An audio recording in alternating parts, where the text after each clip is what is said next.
Hello and welcome to the GSMC College Football Podcast presented to you by the GSMC Sports Network. I'm your host, Jake Daly. We got a great show for you today. We're going to be covering a little bit about Georgia, their recent arrests for driving-related incidents, and just kind of how that's all checking out. We're also going to go over some of the top coordinator hires that I think are really good moves for some of these programs for this upcoming season. Uh, Before we start, I'd like to ask that you like and follow the show. Also, we get a number of questions from our viewers that come in during the show, so to ensure that your question gets read on air, I ask that you use the tips and donations link at the bottom of the page at gsmcpodcast.net. There's that link right there. Put in your questions there. This helps put your question up at the top of the list so that I see it. It also just really helps the show. Again, that link is gsmcpodcast.net. You all are a big part of our show here, and we can't do what we do without your support and your ongoing viewership. So, just a quick shout out there. But first, we're going to get into what's happening at Georgia. Now, earlier this week, two Georgia players, Nitro Tuggle and Marquise Easley, both got arrested on driving-related incidents, speeding-wise. And this is the 31st and 32nd Georgia player to be arrested on driving-related incidents since Kirby Smart's been the head coach, which is pretty baffling. Smart commented earlier in the week, too, kind of about this issue. He had said, there's been multiple years of defensive driving courses and lessons and classes that these guys can take at Georgia. They've pushed it all out, especially after the incident that happened in January 2023, where offensive lineman Devin Willock and Stafford Chandler LaCroix were killed after they were drag racing defensive lineman Jalen Carter, who we now know is a big player in the NFL for the Philadelphia Eagles, was a huge star in college too. And they were drag racing, going over 100 miles an hour. LaCroix did have alcohol in her system. That's kind of the big incident at Georgia that kind of kickstarted this whole trend of, trying to prevent these driving related incidents. But it's not working at Georgia right now. They still are having these issues. I think 7 or 8 players this year alone have been arrested. And it's really kind of interesting.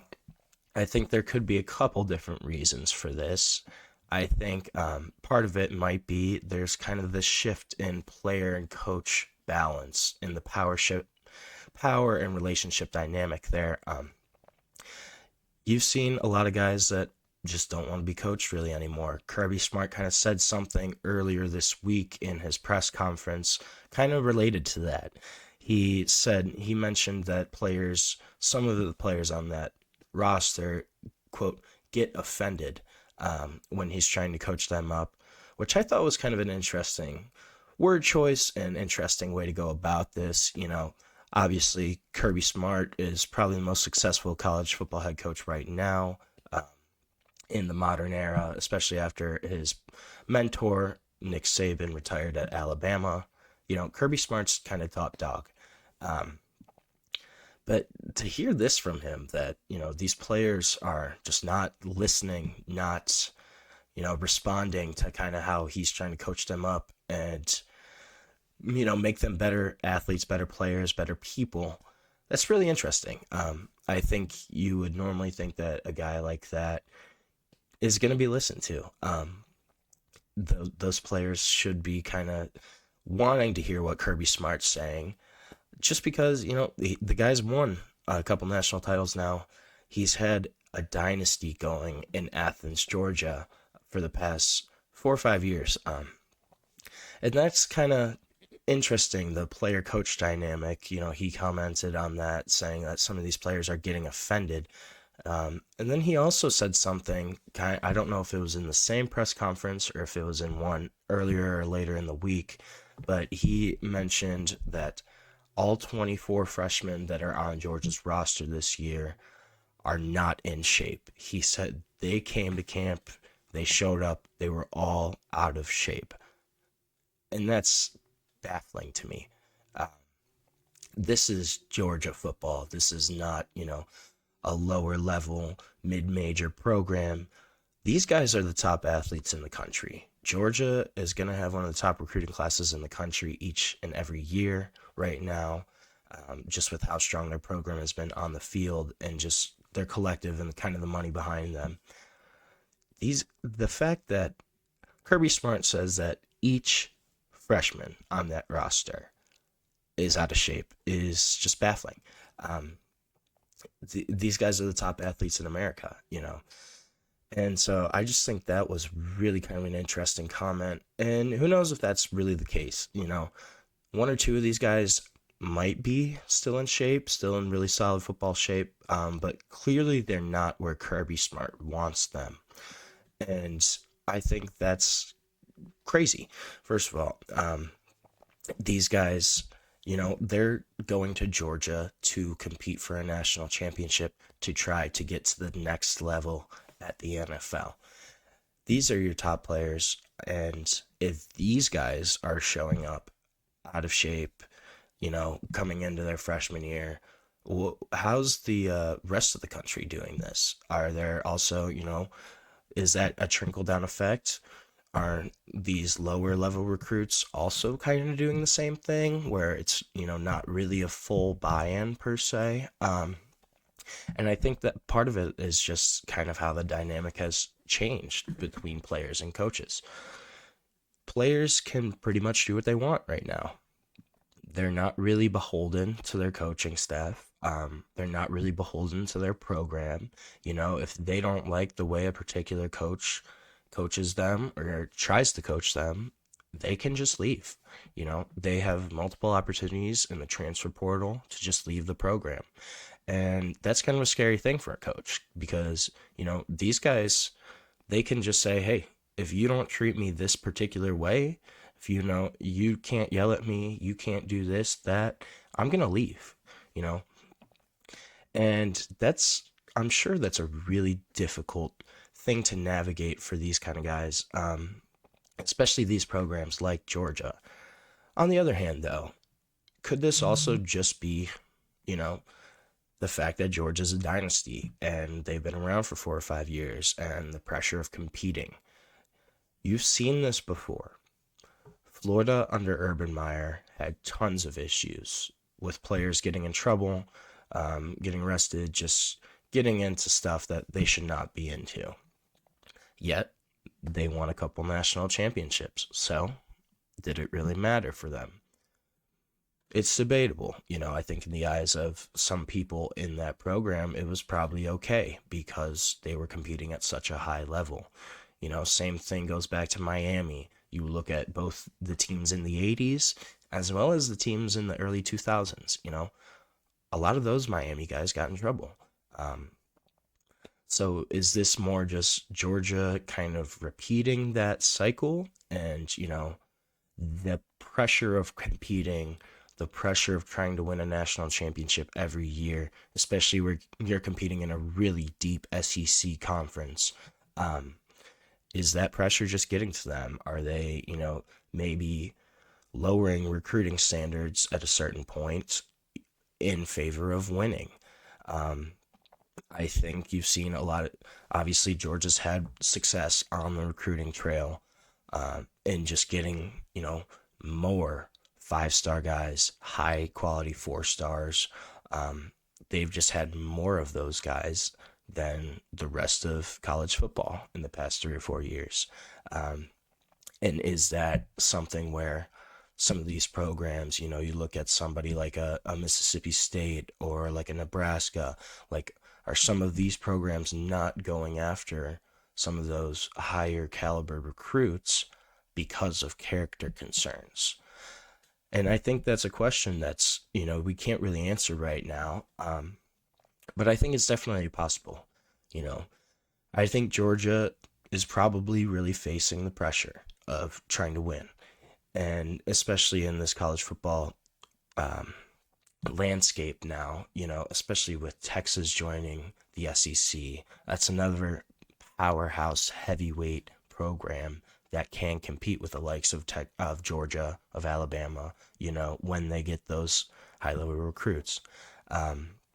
Is that really why Georgia is having so many issues? I mean, 32 driving-related arrests in the Georgia program since Kirby Smart has been the head coach is a baffling number. And that's not counting anybody else getting into trouble for any other issues with the law. That is just driving offenses. So clearly there needs to be some kind of crackdown in Athens. But I think it's hard for Kirby Smart right now too. I think he's trying to navigate still fielding a really competitive team that can, go for a national championship every single year. But how do you discipline these guys? How do you say, hey, it's all right because we're trying to go for a title? Do you say that? Do you go and suspend these guys indefinitely? There's a lot of different options there in Georgia, but I think it's really tough right now for Kirby Smart to try and navigate. And I also think it comes down to the rest of his staff too, and the message that they're trying to promote throughout that program. Now, we're going to take a short break, and when we come back, we're going to discuss some of my top coordinator hires that I think can be really good moves for some of these programs. So we'll see you shortly on the GSMC College Football Podcast. I feel like I'm losing my mind. Is everybody in the world blind? Please, Lord, give me a sign, a sign. I feel like I'm losing my mind. Is everybody in the world blind? Please, Lord, give me a sign, a sign. I wanna be the greatest. Everybody on the fake shit. I look around and feel like everybody is the fakest. I make this every day and I'm impatient, hoping one day I blow up from the basement. Statement, the top is so vacant. I don't hear shit that I think is amazing. Waiting for my day when I'm playing sold out shows for 1,000 faces. Hey, give me that crown, get in my way and to be put down. It ain't your place, all this my town. If I want that shit, then I'll get it right now. I'm losing it, the noose it fits. I'm losing shit, a stupid myth. You choose to live or choose to dip. You choose to fight or lose your grip and lose a gift. I feel like I'm losing my mind. Is everybody in the world blind? Please, Lord, give me a sign, a sign. I feel like I'm losing my mind. Is everybody in the world blind?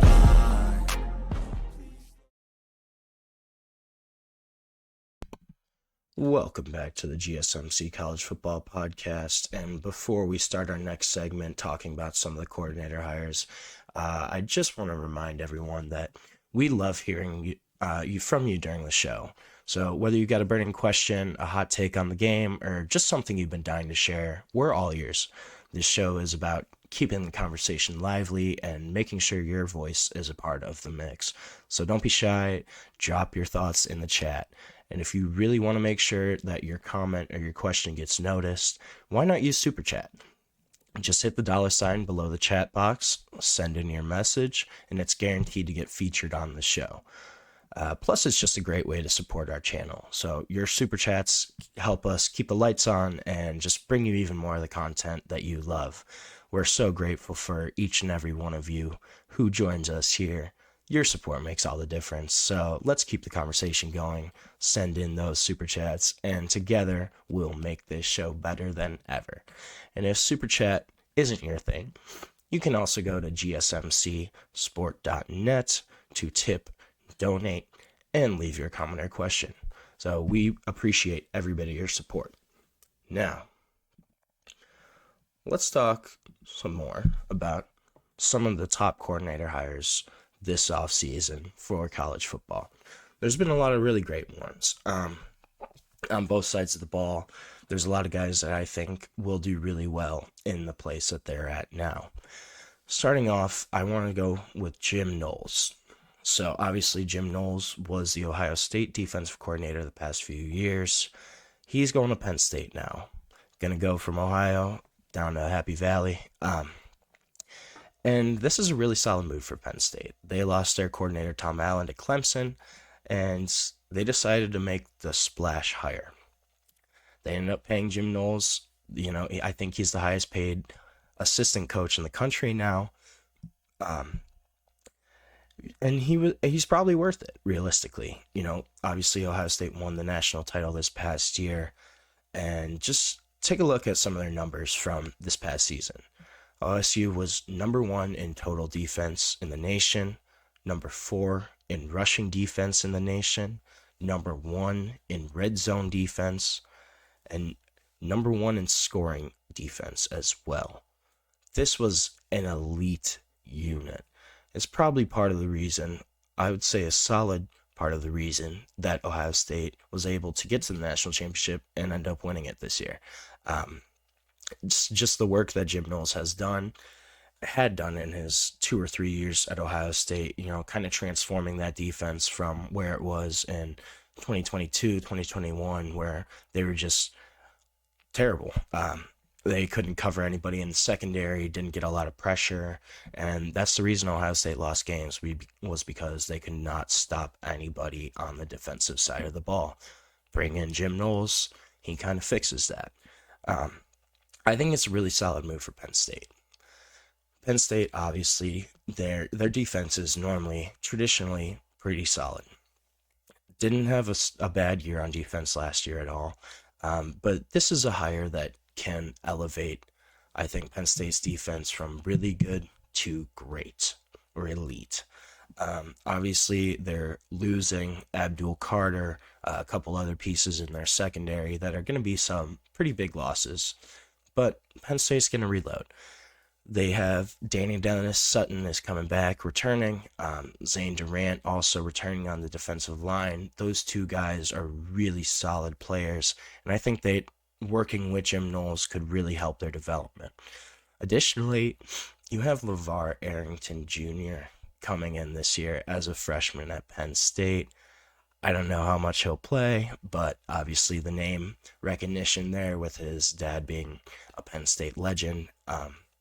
And he's wearing the number 11, which has been given to Mike Parsons and Abdul Carter recently. So there's high expectations for him. We'll see what he does freshman year, though.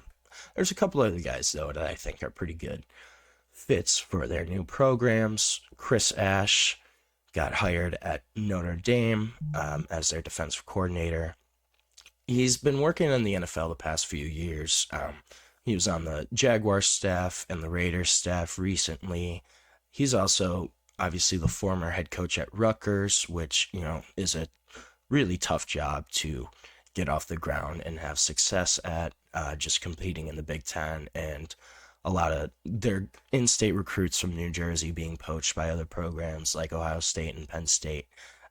It's just a tough job overall.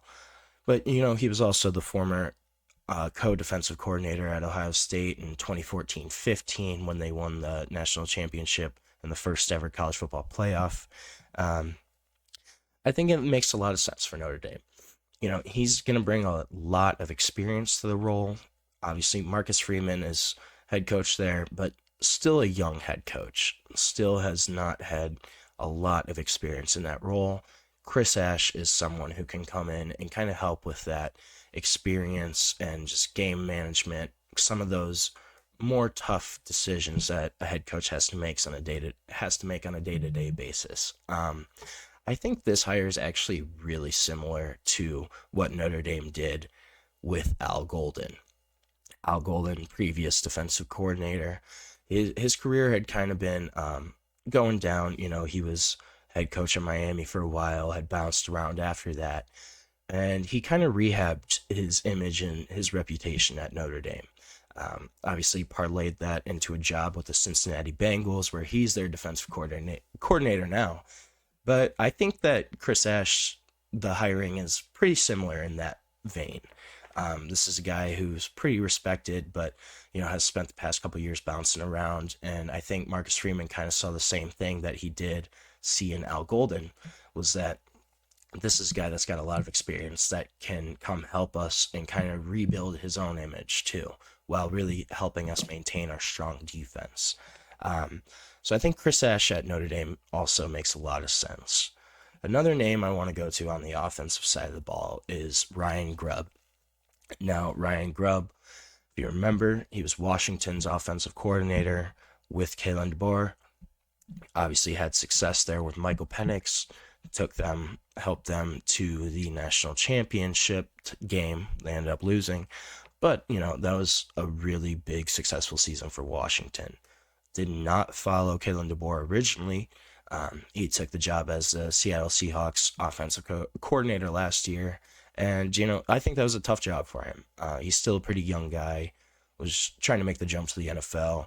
Had some success with Seattle, but their numbers weren't great on offense. They were in the 20s for total offense and rushing offense.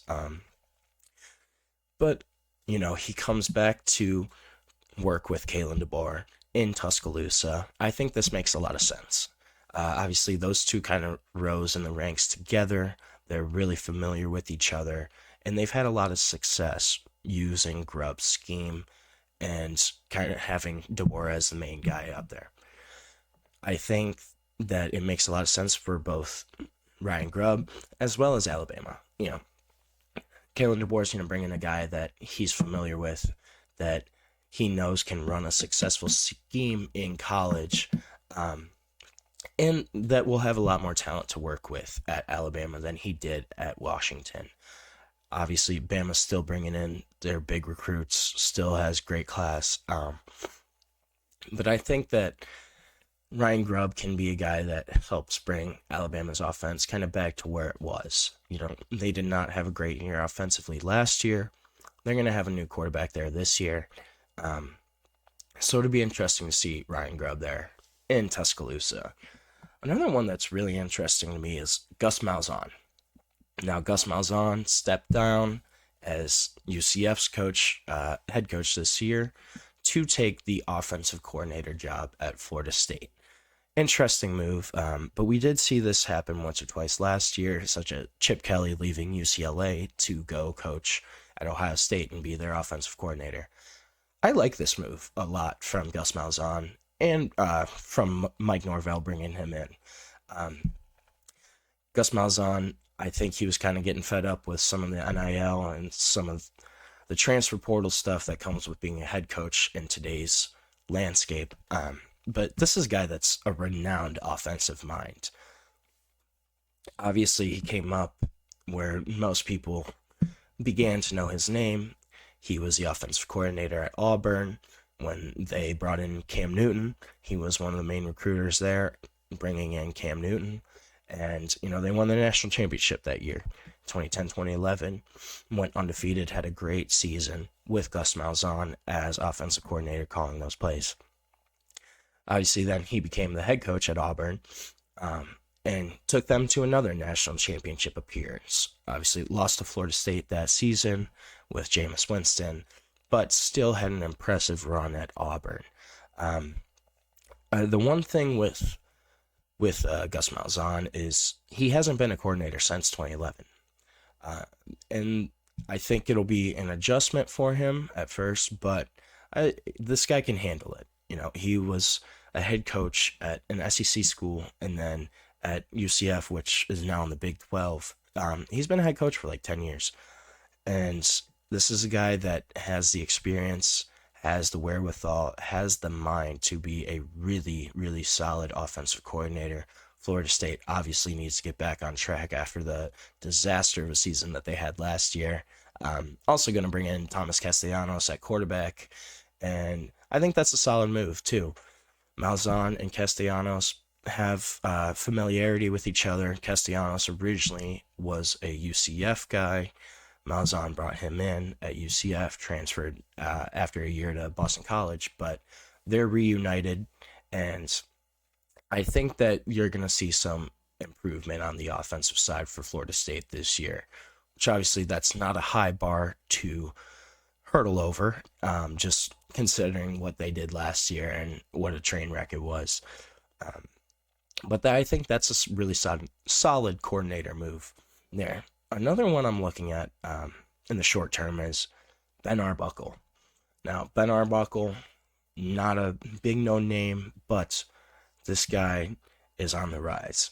29 years old, won't be 30 until September. Was the coordinator at Washington State, where they had a really solid year, even without the team success. Their offense was 15th in the country in points per game, 23rd in the country in pass yards per game, 28th in total yards per game. Really solid numbers for a program that didn't have a lot of talent, that kind of got left out to dry when the Pac-12 dissolved. He's going to go to Oklahoma this year. Oklahoma did not have a great first year in the SEC. Jackson Arnold struggled. Their offense couldn't really get off the ground a lot of times. So Ben Arbuckle is being brought in to help that and kind of fix that. He's also bringing in quarterback John Mateer with him, which I think is going to be a big move.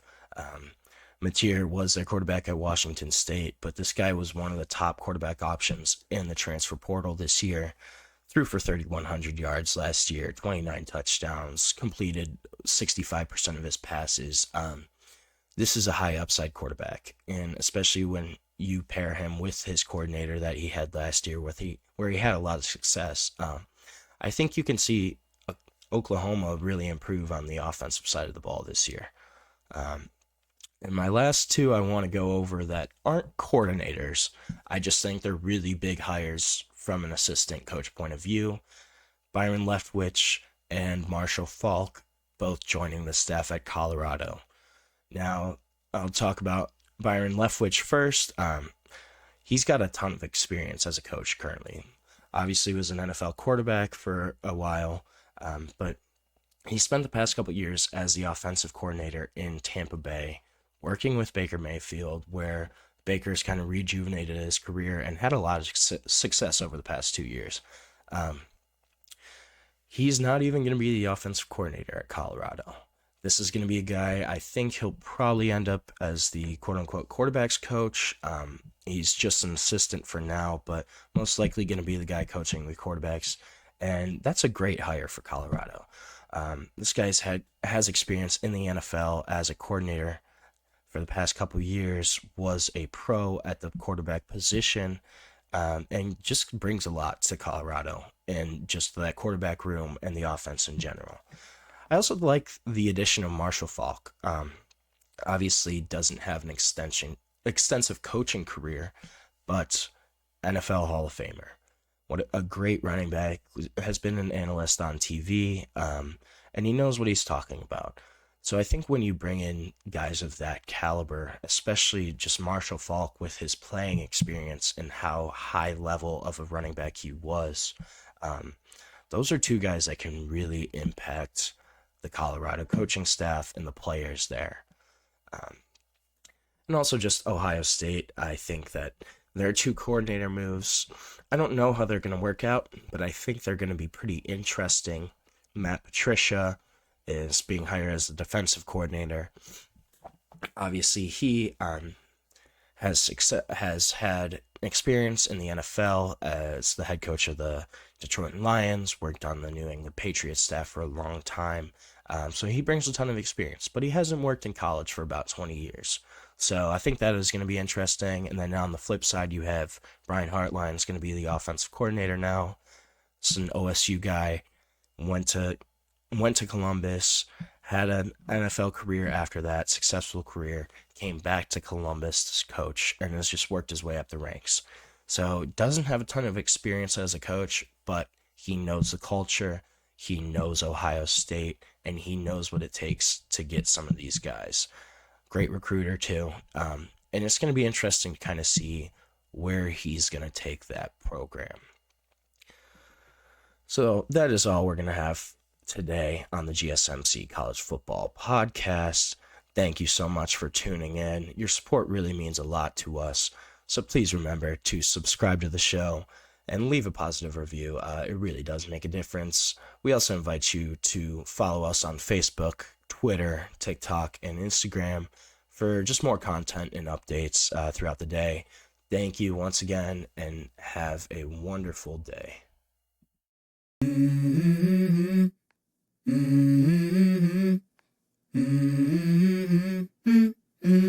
go. I wake up to a little bit of drool on my pillow, feel like it's gonna be a bad day. Yeah, I'm tired of shit, and the coffee ain't hit yet, damn, ain't that great. I don't wanna go to